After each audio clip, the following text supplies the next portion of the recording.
Hook Park's this rural campus for the Architectural Association School of Architecture.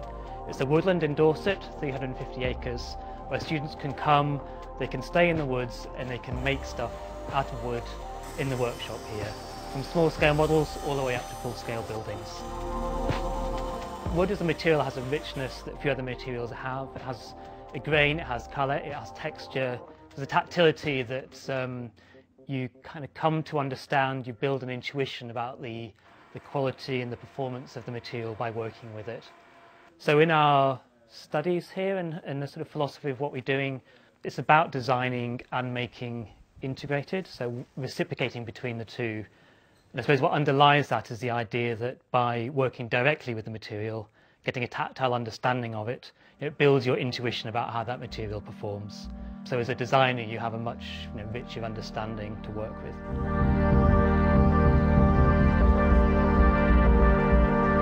There's a very direct relationship between the materiality, the form, the way that they're constructed, and ultimately how the buildings are used. Each of the buildings has taken timber as material, particularly our local material, the local timber from these woodlands, and tried to find ways to add architectural value to material that has very, very little value otherwise. So in forestry terms, these thinnings, these odd-shaped pieces of wood, they don't have, you can't put them through a sawmill, you can't process them in the normal way.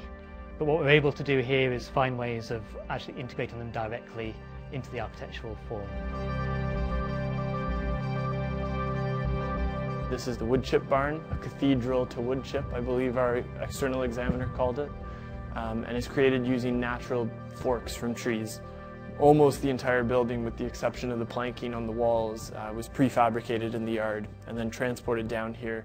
And over the course of 3 weeks or so, the whole building was put up, with the truss, for example, having been left standing after just 5 days. So we spent about 3 months building its pieces, and then had this very quick and odd kind of moment of satisfaction, thinking that can't really have gone that easily.